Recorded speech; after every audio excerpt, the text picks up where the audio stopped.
Hey kids, here's a short video. That may not be short. I'm just kidding about that. About the recipe scaler. And so this is really all about making sure you're careful and reading all of the directions closely. So there's a couple of things that we need to kind of fix as we go. So I'll scroll through this. This is the global variable recipe that we're going to continue to add on text and numbers. We are concatenating text and numbers to recipe. This is the startup function. There's nothing you need to do there. It just is run right at the startup of the app, and it sets up all of the default values. And that function is called down here at the end. So here is where that function is called. And so again, reading this carefully, there are some functions that we need to fix. So the first function we need to fix is the add ingredient function. And here's all this should do. For example, if I type in, I'm looking at this right here in my instructions. It gives you an example. So it takes 3 arguments. It takes a string, and it takes a number and another number. And when I put those in, it should print out for 4 servings, you need 8 cups of flour. And the reasoning behind that is because 2 cups are needed for a serving. And so I added an ingredient parameter and amount parameter and a servings parameter.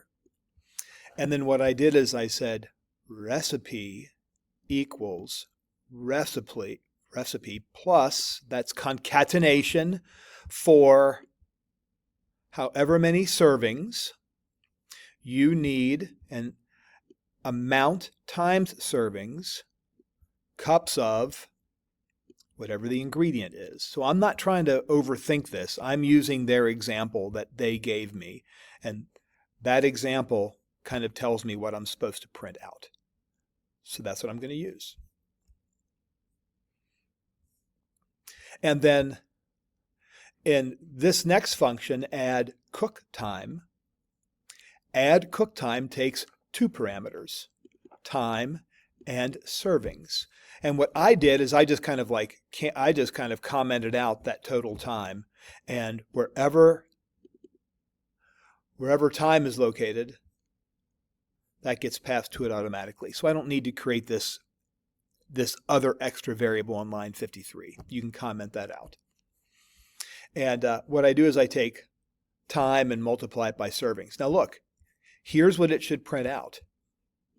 Here's the function.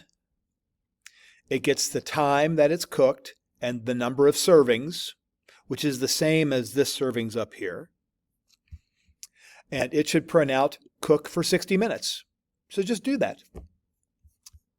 Cook for and time times servings, minutes. Just cook it.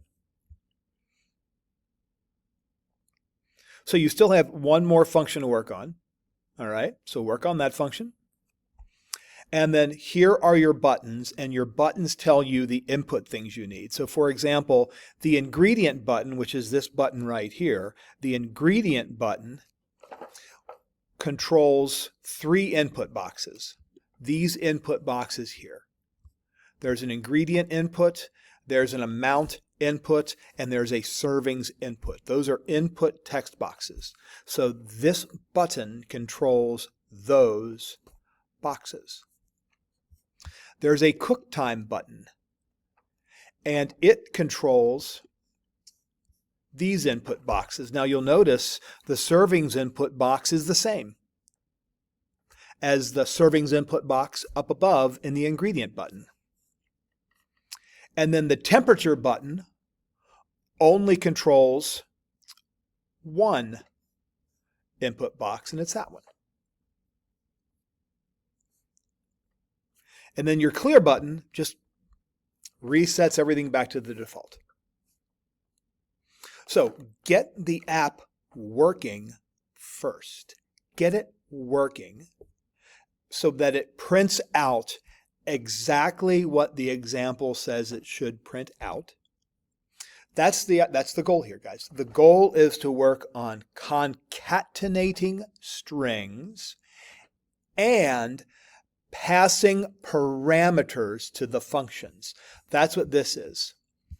Parameters are being passed to the function.